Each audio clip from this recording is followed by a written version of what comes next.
মমতাময়ী মণ্ডল ready আছেন madam? মমতাময়ী মণ্ডল, hello, এখানে আছেন? হ্যাঁ স্যার বলুন। বেশ, আপনার নিজের সম্পর্কে একটু বলুন আগে। হ্যাঁ স্যার বলছি, আমি মমতাময়ী মণ্ডল। আমি বাঁকুড়া জেলার সাধনা থানা ঝাটিবাড়ি জেলা ঝাটিবাড়ি গ্রাম থেকে আসছি। আমি 2006 সালে মাধ্যমিক, 2008 সালে উচ্চ মাধ্যমিক এবং 2011 সালে গ্রাজুয়েশন করার পর আমি 2017-19 ডিএল কোর্সটি সম্পন্ন করি। তারপর আমি 2022-এ টেট উত্তীর্ণ হয়ে আমি এখন ইন্টারভিউর জন্য প্রস্তুতি নিচ্ছি।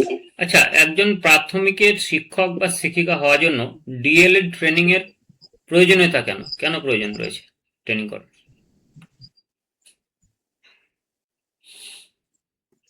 স্যার ডিএলএড ট্রেনিংটা হচ্ছে সম্পূর্ণ স্যার একটা শিশুকে কিভাবে শেখানো যায়, মানে একটা শিশুর মনস্তত্ত্বটাকে জানার জন্য আমাদের ডিএলএড কোর্সটি করতে হবে। মানে শিশু কিভাবে শিখবে, শিক্ষার ধরন, শিশুর সমস্ত কিছু মনস্তত্ত্ব আলোচনা করার সেখানে মানে মনস্তত্ত্ব জানার জন্য আমাদের ডিএলএড কোর্সটি শিখতে হবে। আচ্ছা, আপনি যে ডিএলএড করেছেন, তো ডিএলএড করে ট্রেনিং করে যে বিশেষ কি কি শিখেছেন এবং সেগুলো কিভাবে বিদ্যালয়ে গিয়ে ইমপ্লিমেন্ট করবেন বা প্রয়োগ করবেন? ডিএলএড কোর্সটি করে স্যার আমি শিখেছি যে একটি শিশুকে যে কিভাবে শেখানো যায়, মানে সবসময় তাকে মানে পাঠ্যপুস্তকের তো সাহায্য নিতে হবে, তাছাড়া একটা শিশুর মনকে কিভাবে বোঝানো যায়, সে কিভাবে শিখবে সেটা আমি শিখেছি। ধরুন কোনো শিশুর নামটা পারছে না, তো আপনি কিভাবে শেখাবেন? শিশু মনস্তত্ত্বের জ্ঞান আপনি যেটা অর্জন করেছেন সেটা প্রয়োগ করবেন কিভাবে? স্যার আমি প্রথমে তাকে গুণের মাধ্যমে শেখাতে পারি, কিন্তু তার সত্ত্বেও মানে সে যদি গুণ যদি না জেনে থাকে তাহলে প্রথমে আমি তাকে যোগ শিখাবো। যোগ শেখানোর পরে যোগের থেকে যে বারবার যোগ করার পরিবর্তে যে আমরা গুণ করছি সেটা শিখাবো। তারপর তাকে বলবো যে এই যে আমরা যে গুণ করছি, ধরো দুই দুই দুই আর দুই গুণ করি সেটা 4 হয়, আবার দুই যোগ করলো। এটা অনেকটা আপনি যেটা শেখাচ্ছেন সেটা অনেকটা লেন্দি এবং বোরিং মেথড। তো এটাকে মানে নামতা শেখানোটাকে কিভাবে আরো সহজ করা যায় এবং অ্যাক্টিভিটির মাধ্যমে শেখানো যায় সেটা একটু বলুন। স্যার অ্যাক্টিভিটির মাধ্যমে শেখাতে গেলে স্যার আমাকে ওই যে কি বলে প্রথমে আমাকে এই যে নামতা এঁকে স্যার আমাকে মানে ঘর কেটে পরে ওই নামতা গুলো লিখতে হবে। দিয়ে পরে স্যার যেমন আমরা বাচ্চাদেরকে যেমন ঝাঁপ দিয়ে খেলা শিখাই, যেমন এই মানে এই ঘর থেকে মানে আরেকটা ঘর ঝাঁপিয়ে যেমন চলে যাচ্ছে, যেমন ব্যাঙ লাফানো খেলা শুনেছেন ওইভাবে? হ্যাঁ ব্যাঙ লাফানো। হ্যাঁ, প্রথমে ধরুন দুইয়ের ঘর নামতে শেখালে কিভাবে শেখাবেন? দুই একে দুই, দুই দুগুণে চার, এক ঘর বাদ দিয়ে তিনের ঘর বাদ দিয়ে চারের ঘরে লাফালো, চারের ঘর, তারপর পাঁচের ঘর বাদ দিয়ে ছয়ের ঘরে লাফালো। এভাবে যে ঘরে ঘরে লাফাবে সেই ঘরে ঘরে সার্কেল করে দেবেন, গোল করে দেবেন। তারপর তখন শিশুদেরকে বলবেন নিচে লিখে লিখে যে ব্যাংকটা কোন কোন ঘরে লাফালো বলো তো। দুইয়ের ঘর, তারপর চারের ঘর, তারপর ছয়ের ঘর, তারপর আটের ঘর, তারপর 10-এর ঘর। ব্যাঙ লাফানো না শিখে মানে একটা শিশুকে দাঁড় করিয়ে তো মানে তাকে মনে করো দুই একটা হ্যাঁ, করা যেতে পারে, ঠিক করা যেতে পারে, সেভাবেও শেখানো যেতে পারে। বেশ, এবার আপনি বলুন যে গান্ধী বুড়ি কার নাম?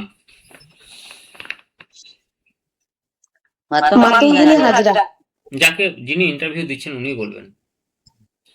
আচ্ছা, ভারতীয় জাতীয়তাবাদের জনক কাকে বলা হয় বলুন দেখি? মমতাময়ী মণ্ডল। ভারতীয় জাতীয়তাবাদের জনক? মহাত্মা গান্ধী। না, উত্তরটা হবে এন.এস. ব্যানার্জি।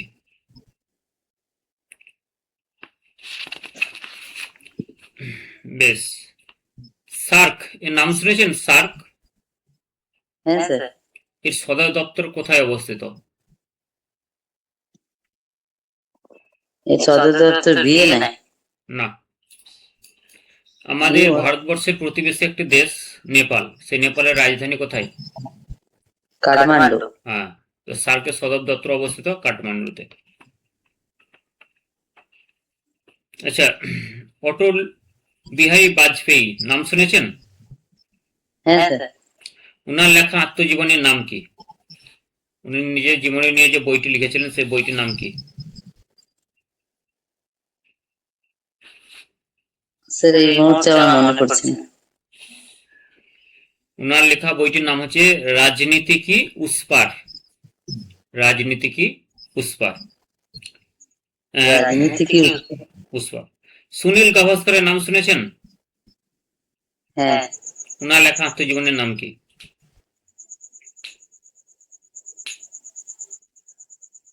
সানি ডেজ। সানি ডেজ। দেশ। Yes, Sunny days. উড়ন্ত শিখ বা ফ্লাইং শিখ কাকে বলা হয়?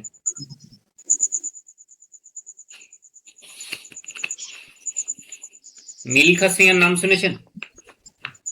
হ্যাঁ। ওনাকে কি বলা হয় মিলখা সিংকে?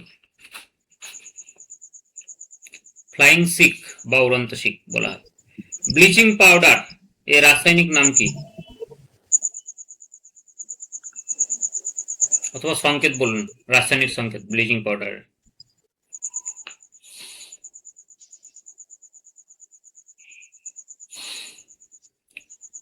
আচ্ছা, জানি মার্কিন যুক্তরাষ্ট্রের প্রথম রাষ্ট্রপতি কে ছিলেন? আমেরিকার বা মার্কিন যুক্তরাষ্ট্রের প্রথম রাষ্ট্রপতি কে ছিলেন? Barack Obama. না না, উনি তো অনেক পরে এসেছেন। প্রথম যেটা বলছি, জর্জ ওয়াশিংটন। George Washington. আর ব্লিচিং পাউডারের রাসায়নিক সংকেত সিএ ও সিএল। সিএল এর রাসায়নিকটা হচ্ছে calcium oxy hypochlorite. Calcium oxy hypochlorite. বেশ। মুসলিম লীগ এর প্রথম সভাপতি কে ছিলেন? নাম শুনেছেন মুসলিম লীগ?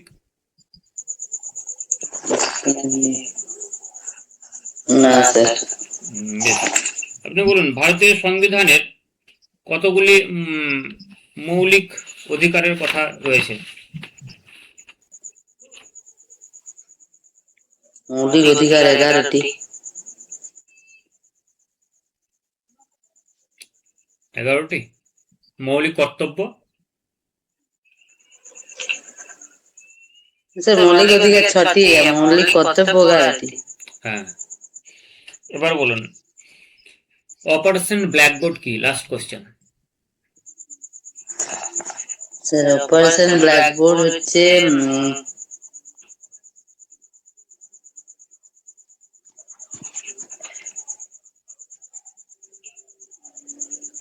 সবই ভুলে গেছেন। ভুলে গেছি স্যার। অবস্থা খারাপ। এই ভাই এই পড়াশোনা করলেন না, ভোট এটা সেটা গেল, কিন্তু এইভাবে পড়াশোনা করলে তো হবে না। 3+ ধরে রাখুন। ঠিক আছে, দুজনে। স্যার প্রাথমিক বিদ্যালয়ে যে সরঞ্জাম মানে ভুলে গেছি স্যার, মনে হচ্ছে। বেশ, আর কেউ ভাইভা দেবেন আজ? কেউ ভাইভা দেবেন? দুজন দিলেন, বাকিরা কেউ ভাইভা দেবেন? নাহলে ওপেন কিছু কোশ্চেন আনসার ডিসকাস করা হবে, কুইজ টাইপের, অডিয়েন্স কুইজ এর মতো। স্যার আজ আমি প্রথম দেব। হ্যাঁ, নাম বলুন কেউ যদি স্যার বলে। আজ আমি প্রথম দেব। সুতপা মন্ডল নাকি? হ্যাঁ বেশ, আপনার নিজের সম্পর্কে বলুন। হ্যাঁ, আমার নাম সুতপা মণ্ডল। আমি বাঁকুড়া জেলার ইনপুট থানার অন্তর্গত দামোদরপুর গ্রাম থেকে এসেছি। আমি 2013 সালে মাধ্যমিক পাস করি এবং 2015 সালে উচ্চ মাধ্যমিক পাস করি। তারপর আমি 2015-17 শিক্ষাবর্ষে সারেঙ্গা গভর্নমেন্ট পিটিটিআই থেকে ডিএলএড কোর্সটি সম্পন্ন করি। তারপর আমি 2018-21 শিক্ষাবর্ষে বাংলা বিষয়ে স্নাতক ডিগ্রি অর্জন করি। বর্তমানে আমি একজন গৃহবধূ এবং অবসর সময়ে আমি বাড়িতে রান্না বান্না করি এবং ছেলেকে পড়াশোনাতে সাহায্য করি। আমি 2022 সালে অনুষ্ঠিত টেট পরীক্ষায় উত্তীর্ণ হয়ে আপনাদের সামনে উপস্থিত হয়েছি। আপনারা যদি আমাকে এই পদের জন্য যোগ্য প্রার্থী হিসেবে মনে করেন, আমি আপনাদের প্রতি চিরকৃতজ্ঞ থাকব। কি কোনটা? আচ্ছা, সবই ঠিক আছে। শেষে ওই যেটা বললেন, শেষে আরেকবার বলুন, হ্যাঁ। শেষের লাইনটা। প্রাথমিক যোগ্য বলে মনে করেন না, কি বললেন যেন, একটু বলুন। যোগ্য প্রার্থী হিসেবে মনে করেন। তো আপনি তো এই মুহূর্তে ইন্টারভিউ তো আপনি সম্পূর্ণ করেননি এখনো ইন্টারভিউ, আপনি ইন্ট্রোডাকশন হ্যাঁ। বলছেন, তাহলে আপনার এই হ্যাঁ। বাক্যটা বলার কোনো প্রয়োজন নাই, ঠিক আছে। ওটা বলবেন না। হ্যাঁ, ওই কারণ অবসর আপনার সময়ে সম্পর্কে কি করে আপনি তো সেলফ ওইটা ইন্ট্রোডাকশন বলে দিচ্ছেন, আপনার সম্পর্কে তো ছেড়ে তারা দিন। জানতেই পারলো না সেরকম ভাবে কিছু, তো হ্যাঁ। কিভাবে তারা এই করবে? এই কথাটা কিভাবে বলা যায়? বলা যায় না। হুম। হ্যাঁ। এইটুকু অংশ বাদ দিতে হবে আপনাকে, বাকি সব ঠিক আছে। বেশ, এবার বলুন যে বুনিয়াদি শিক্ষা বলতে হ্যাঁ। আপনি কি বোঝেন? বুনিয়াদী শিক্ষার প্রবর্তক হলেন মহাত্মা গান্ধী। তিনি ছোটদের জন্য যে শিক্ষার প্রচলন করেছিলেন, হাতে কলমে শিক্ষা, তাকে বুনিয়াদী শিক্ষা বলা হয়। আচ্ছা, বুনিয়াদি শিক্ষাকে নৈতালিম শিক্ষা কি বলা যেতে পারে? হ্যাঁ, বুনিয়াদী শিক্ষার অপর নাম নৈতালিম শিক্ষা। বেশ। আচ্ছা, গান্ধীজির দ্বারা পরিচালিত পরাধীন ভারতবর্ষের কয়েকটি স্বাধীনতামূলক আন্দোলনের নাম বলুন। গান্ধীজি পরিচালিত অহিংস আন্দোলন হবে। অহিংস আন্দোলন। আর উম, ভারত ছাড়ো আন্দোলনের নাম ভারত ছাড়ো শুনেছেন? আন্দোলন। হুম। জালিয়ানওয়ালাবাগ হত্যাকাণ্ড সম্পর্কে বলুন।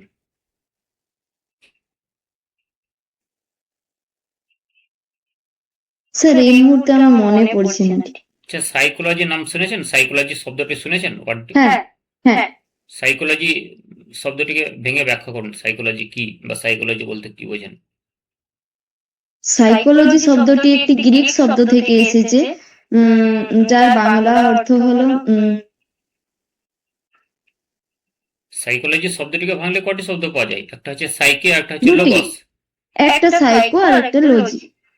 না, সাইকি এবং লোগস। সাইকি মিন্স মাইন্ড, হ্যাঁ। আর এবং লোগস মানে জ্ঞান। সায়েন্স। লোগস মানে সায়েন্স। তাহলে সায়েন্স, সাইকি মিন্স মাইন্ড, মনের বিজ্ঞান। মনের বিজ্ঞান। হ্যাঁ, মানে মনকে জানার মনোবিজ্ঞান। জন্য, হ্যাঁ, মনকে জানার জন্য যে বিদ্যা জানার বা পড়ার প্রয়োজনীয়তা রয়েছে, সেই বিদ্যাটাকে বলা হয় সাইকোলজি, বা বাংলাতে বলতে গেলে মনোবিদ্যা। মনোবিজ্ঞান। বা মনোবিজ্ঞান বা মনোবিদ্যা। এখন শিশু মনস্তত্ত্ব বা শিশু মনোবিদ্যা কেন জানার প্রয়োজন রয়েছে একজন প্রাথমিক শিক্ষক বা শিক্ষিকার? শিশুদের মনস্তত্ত্ব বুঝে শিক্ষা দেওয়ার জন্য, কারণ ছোট ছোট শিশুরা খুবই ছোট শিশুদের বোঝার জন্য শিশু মনস্তত্ত্ব জানা খুবই প্রয়োজন। সাদা কাগজের মতো শিশুদের মন থাকে, তাদের মনকে বোঝার জন্য আমাদের শিশু মনস্তত্ত্ব পড়তে হবে, এবং শিশুদের যাতে সুন্দরভাবে ধৈর্য সহকারে শিক্ষা দিতে পারি, তাদের মানে তাদের জ্ঞান বুঝে, মানে কার কোন বিষয়ের প্রতি আগ্রহ, সেই জন্য আমাদের শিশু মনস্তত্ত্ব জানা খুবই প্রয়োজন। বেশ। সাইনা নেওয়াল এর নাম শুনেছেন? না স্যার। শোনেননি? শোনা তো দরকার। আচ্ছা, একজন আপনার প্রিয় একজন ক্রিকেটারের নাম বলুন। প্রিয় ক্রিকেটার সৌরভ গাঙ্গুলি। সৌরভ গাঙ্গুলি, বেশ। আচ্ছা, সৌরভ গাঙ্গুলি সর্বোচ্চ রান কত ওয়ানডেতে? ওয়ানডে ক্রিকেট ম্যাচে তার সর্বোচ্চ রান কত? স্যার জানা নেই ক্রিকেট। না, জন্ম কোথায় সৌরভ গাঙ্গুলি? জন্ম কলকাতা। কলকাতা। আচ্ছা, তিনি কি বিসিসিআই এর চেয়ারম্যান ছিলেন? হ্যাঁ, ছিলেন। বেশ। বিসিসিআই এর ফুল ফর্ম কি? আচ্ছা বলুন, এনসিইআরটি এর ফুল ফর্ম বলুন। NCERT national council of educational research and training, এর সদর দপ্তর কোথায় অবস্থিত? সুইজারল্যান্ডের জেনেভায়। না, ভালোভাবে বলুন। সিআরটি সদর দপ্তর ভারতবর্ষের কোথায় অবস্থিত এনসিইআরটি এর সদর দপ্তর?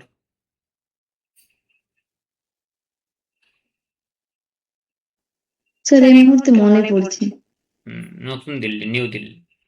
হ্যাঁ, এনসিইআরটি এর কাজগুলো বলুন দেখি, কি কি কাজ? বিদ্যালয়ের পাঠ্যক্রম পাঠ্যপুস্তক, বিদ্যালয়ে যে পাঠ্যক্রম এবং পাঠ্যপুস্তকগুলি আছে সেগুলি তৈরির দায়িত্বে এনসিইআরটি। বেশ, দেখুন, অনেক কিছু পড়তে হবে, এখনো প্রচুর ঘাটতি রয়েছে, সময় খুব কম। এবার সেকেন্ড ফেজের ইন্টারভিউ, সেকেন্ড ফেজ নয়, সম্ভবত সেকেন্ড ফেজ হয়ে গেছে, তারপরের ফেজগুলোর ইন্টারভিউ শুরু হয়ে যাবে 1 মাসের মধ্যেই আশা করছি। তো ফিফথ ফেজ থেকে শুরু হবে। হ্যাঁ, তো বিষয় হচ্ছে আপনারা অনেক কিছু ভুলেই গিয়েছেন। হ্যাঁ, আসলে অনেকদিন পড়া হয়নি, এই এক অনেকদিন মাস দু মাস। পড়া হয়নি, এবার প্র্যাকটিস না থাকলে যা হয়। এবার রিডিং পড়তে হবে, বিষয়গুলোকে একবার বাস পাতা উল্টে উল্টে একবার দেখে নিতে হবে চোখ বুলানোর মতো করে, নাহলে মনে থাকবে না। আর আগামীকাল ভাইভা নেব অন বোর্ড, একদম ক্যামেরা রেডি করে অন বোর্ড ভাইভা দিতে হবে, কোনো ধরনের ভয়েস ভাইভা নেব না, একজনেরও ভয়েস ভাইভা নেব না। যারা ভাইভা দেবেন তারা বোর্ড রেডি করে থাকবেন। প্রথম যারা জয়েন করবেন প্রথম 5 জনেরই নেওয়া হবে প্রথম দিন। তো ওই কারণে নাম লিখাবেন সঙ্গে সঙ্গে যে কারা কারা ভাইভা দেবেন কালকে। আর আজকে আপনারা পড়াশোনা করুন, আজকে আমি বেশি কথা আর বলছি না। কিছু প্রশ্ন উত্তর কি আলোচনা করবো 2-4টে? স্যার কাল কখন ক্লাস হবে? ওই প্রাইমারি ক্লাস প্রতিদিন রাত 9:30 থেকে, প্রতিদিন নয়, ওই সম্ভবত 4 দিন। 4 দিন মানে হচ্ছে বুধবার, রবিবার, আর এদিকে মঙ্গলবার আর শনিবার। এই 4 দিন। হ্যাঁ, 4 দিন আমি গ্রুপে লিখে দিয়েছি আর পাঠিয়ে দেবো। রাত্রি 9:30 থেকে, যেদিন ক্লাস হবে রাত্রি 9:30 থেকেই হবে, ঠিক আছে? আর এই লিঙ্কটা, যে লিঙ্ক আপনাদেরকে পাঠিয়েছি, এই লিঙ্কটাতেই প্রতিদিন আপনারা জয়েন করতে পারবেন। এটা পেড হোয়াটসঅ্যাপ গ্রুপের লিঙ্ক, মানে পেড ব্যাচে যারা অ্যাডমিশন হয়েছেন তাদের। এই লিঙ্কটা বাইরে কোথাও অন্য কোনো গ্রুপে শেয়ার করবেন না। এই লিঙ্কটা আমি শুধুমাত্র যারা পেড ব্যাচের স্টুডেন্ট মানে অ্যাসপিরেন্টস রয়েছে তাদেরকেই আমি শেয়ার করি, ঠিক আছে? স্যার আজকে কি কি হলো? আমি এইমাত্র জয়েন করলাম, বুঝতে পারলাম না। এগুলো তো রেকর্ডিং হয়ে গেছে, ইউটিউবে দিয়ে দেবো, তখন দেখে নেবেন পুরোটা, অসুবিধা নেই, ঠিক আছে? ঠিক আছে স্যার। কিছু প্রশ্ন উত্তর আলোচনা করি ভারতীয় সংবিধান থেকে, কিছু জিজ্ঞাসা করি আপনাদের। ভারতীয় সংবিধানের নোটসটা সবাই পেয়েছেন? যে নোটসটা ছিল, না স্যার পাইনি তো। যারা পাননি আমি একবার হোয়াটসঅ্যাপে পাঠিয়ে দিচ্ছি পিডিএফ ফাইলটা, প্রিন্ট করে নেবেন, অবশ্যই প্রিন্ট করে ভালোভাবে পড়বেন। অল্প খুব বেশি পেজ নেই, অল্প কিছু পেজ আছে, মোটামুটি 10 থেকে 15টা পেজ হবে, ভালোভাবে পড়ে নেবেন। হ্যাঁ, খুব সুন্দরভাবে তৈরি করা আছে, যেমন ভারতীয় সংবিধানের মূল বিষয়, ভারতীয় সংবিধানের মূল বৈশিষ্ট্য, মৌলিক অধিকার, রাষ্ট্রের নির্দেশমূলক নীতি, মৌলিক কর্তব্য, ক্ষমতার বিভাজন, মৌলিক অধিকার সমূহ, বিভিন্ন ধরনের সংশোধনী, জরুরি অবস্থা, এগুলো খুব সুন্দরভাবে আছে। তাছাড়াও জাতীয় জরুরি অবস্থা, আর্থিক জরুরি অবস্থা, রাষ্ট্রপতি শাসন, প্রতিটি বিষয় সংক্ষেপে খুব সুন্দরভাবে ব্যাখ্যা করা আছে। আপনারা খুব সুন্দরভাবে পড়ে নেবেন, হ্যাঁ, এবং নোটস, হ্যান্ড নোটস তৈরি করবেন। তো চলুন আমরা শাসনটা কি স্যার? হ্যাঁ, রাষ্ট্রপতি শাসন তো বলে দিয়েছি, যখন রাজ্যের আইন শৃঙ্খলার অবনতি ঘটে তখন রাজ্যপাল একটা রিপোর্ট পাঠায় রাষ্ট্রপতির কাছে, এবং রাষ্ট্রপতি তখন সে রাজ্যের শাসনভার নিয়ে নেয় নিজের হাতে, এবং তখন ওই রাষ্ট্রপতি দ্বারা সেই রাজ্যটা পরিচালিত হয়। এটাকে বলছে রাষ্ট্রপতি শাসন। এটা ধারা আছে সংবিধানে, সম্ভবত 356 নম্বর ধারা। তো এই ধারা প্রয়োগ করে রাষ্ট্রপতি তখন সেই রাজ্যটাকে শাসন করেন, প্রশাসনিক সমস্ত ধরনের কাজকর্ম, সমস্ত যা কিছু ল অ্যান্ড অর্ডার তিনি দেখেন। তখন আর মুখ্যমন্ত্রীর মানে দায়িত্ব থাকে না। মুখ্যমন্ত্রী তখন সেই পদ থেকে মানে সরে যান, বা থাকলেও তিনি নিষ্ক্রিয় হয়ে থাকেন। ঠিক আছে? বেশ। হ্যাঁ sir. People plan, people plan এই বইটি কে রচনা করেন? যিনি বলবেন হ্যান্ড রেস করবেন, দিয়ে মাইক্রোফোন অন করবেন, দিয়ে বলবেন। উত্তর হচ্ছে এম এন রায়। এম এন রায়। পিপল প্ল্যান রচনা করেন এম এন রায়। ঋণ নিয়ন্ত্রণ করে কোন ব্যাংক? ঋণ নিয়ন্ত্রণ করে কোন ব্যাংক? Anyone please? অ্যান্সার হচ্ছে কেন্দ্রীয় ব্যাংক। কেন্দ্রীয় ব্যাংক। সবুজ বিপ্লবের সাথে সাফল্য আদায় করে প্রথম কোন রাজ্য? সবুজ বিপ্লব, গ্রিন রেভলিউশন যেটা বলা হচ্ছে, কোন রাজ্য প্রথম সাফল্য আদায় করে? ভারতবর্ষের যে অনেকগুলো রাজ্য রয়েছে, বহু রাজ্য, তার মধ্যে কোন রাজ্য? হরিয়ানা। খুব গুরুত্বপূর্ণ একটি প্রশ্ন। Reserve bank of India. Punjab নাকি হরিয়ানা স্যার? হরিয়ানা। হরিয়ানা। সবুজ বিপ্লব হচ্ছে হরিয়ানা সাফল্য আদায় করে প্রথম। রিজার্ভ ব্যাংক অফ ইন্ডিয়া কত সালে প্রতিষ্ঠিত হয়? রিজার্ভ ব্যাংক অফ ইন্ডিয়া 1935, 1935 সালে। নেক্সট, কোন দেশের সঙ্গে ভারতের সর্বাধিক বাণিজ্য হয়, ব্যবসা বাণিজ্য?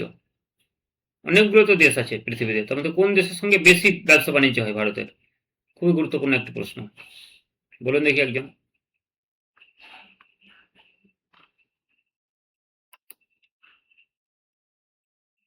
আমেরিকা না মার্কিন আসলে? যুক্তরাষ্ট্র। হ্যাঁ, আমেরিকা বা মার্কিন যুক্তরাষ্ট্র। কোন কর কেন্দ্র সরকার রাজ্য সরকারের সঙ্গে ভাগ করে নেয় না? মানে রাজ্য সরকারকে দেয় না, পুরোপুরি কেন্দ্র সরকারই নেয়, সেই করটার নাম কি? অনেক ধরনের কর আছে, যেমন ভূমি কর, রাজস্ব কর। তার মধ্যে কোন কর কেন্দ্র সরকার রাজ্য সরকারের সঙ্গে ভাগ করে নেয় না, মানে পুরোটাই কেন্দ্র সরকার নেয়? আয় কর। কি বললাম? আয়কর। আয় কর, হ্যাঁ। পলিটিক্স উইথ চরখা বইটি কে লিখেছেন? Politics with charga.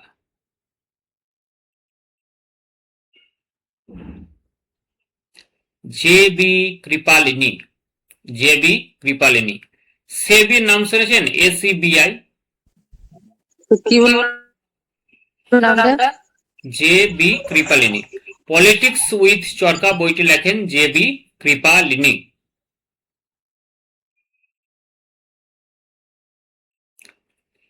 বেশ। হ্যাঁ, সেবি, এসিবিআই এটি স্থাপিত হয় কত সালে? কেউ একজন বলুন দেখি। 1988, 1988। লাস্ট কোশ্চেন আজকের। মুদ্রাস্ফীতির ফলে কি হয়? কোনো দেশে যদি মুদ্রাস্ফীতি ঘটে তাহলে কি হতে পারে? খুব কমন একটা কোশ্চেন, বলুন একজন দেখি। মুদ্রাস্ফীতি, দাম বেড়ে যায়। মূল্য বৃদ্ধি পায়, যে কোনো জিনিসেরই মূল্য বৃদ্ধি পায় মুদ্রাস্ফীতির ফলে। জানার কোনো শেষ নাই, বহু প্রশ্ন রয়েছে। রাষ্ট্রবিজ্ঞানের এবং সংবিধান থেকে দু একটা প্রশ্ন আপনাদের করলাম। স্যার আরেকটা কি বললেন? এসিবিআই। সেবি, হ্যাঁ, এটি কত সালে স্থাপিত হয়? 1988 সালে। সেবি সম্পর্কে একটু বিস্তারিত গুগলে দেখে নেবেন, হ্যাঁ, যদিও বিস্তারিত আরো স্যার আমার একটা কোশ্চেন ছিল, বলুন কোশ্চেন। বলছি কি ইন্টারভিউটা কি আগে থেকে টাফ হতে পারে? আগে থেকে বলছি আগের যে ফেজ গুলো যেভাবে হয়েছে সেই রকম হতে পারে নাকি তার থেকে আরো টাফ হতে পারে? টাফ হওয়ার সম্ভাবনা নয়, সেরকমই হতে পারে বা তার থেকে একটু লুজ হতে পারে। যদি ভ্যাকান্সি আরো ইনক্রিজ করে তাহলে অতটা টাফ হবে না, একটু সহজ হবে তুলনামূলকভাবে। আর ভ্যাকান্সি একই থাকলে ওরকম হবে, তবে টাফ হওয়ার কোনো সম্ভাবনা নাই। আর শিক্ষা সংক্রান্ত রাজ্য সরকারের প্রকল্পগুলি আর থাকবে, ওগুলি কি বলা চলবে? হ্যাঁ, ওগুলো তো বলা চলবে অবশ্যই। নতুন করে যদি কোনো প্রকল্প আসে সেটা সম্পর্কে জেনে যেতে হবে। মানে কেন্দ্র সরকারগুলো বেশি জেনে যেতে হবে। হ্যাঁ, কেন্দ্র রাজ্য সবই জেনে যেতে হবে। এবার নতুন রাজ্য সরকার যদি কোনো প্রকল্প আনে সেটা অবশ্যই জেনে যেতে হবে, সেটাই বলছি। ইতিমধ্যে আনেনি এখন সেরকম কিছু, একদিন তো হলো শপথ নেওয়া, হয়তো 2-1 মাসের মধ্যে নতুন করে প্রকল্প আসতে পারে, তো সেটা সম্পর্কে জেনে যেতে হবে। যেমন অন্নপূর্ণা ভান্ডার আসতে পারে লক্ষ্মীর ভান্ডার পরিবর্তে, তো সেটা জেনে যেতে হবে। আয়ুষ্মান ভারত, যুব শক্তি। হ্যাঁ, তো এই বিষয়গুলো একটু জেনে যেতে হবে। তো এই জন্য আমি নোটস দিয়ে দেবো, সুন্দরভাবে নোটস তৈরি করে পিডিএফ নোটস আপনাদের দিয়ে দেবো। যারা শুধুমাত্র মক টেস্ট দিতে চান তারা মাত্র 50 টাকায় 10টি সুন্দর মক টেস্ট দেওয়ার সুযোগ পাবেন। আগ্রহীরা যোগাযোগ করতে পারেন। প্রিয় বন্ধুরা, আপনার ভাই বোন বা পরিচিত যারা আপার প্রাইমারি পরীক্ষার প্রস্তুতি নিচ্ছে তাদের সঙ্গে এই ভিডিওটি শেয়ার করার জন্য অনুরোধ রইল। ভিডিওটি ভালো লাগলে লাইক করুন এবং আপনার মতামত কমেন্টে জানান।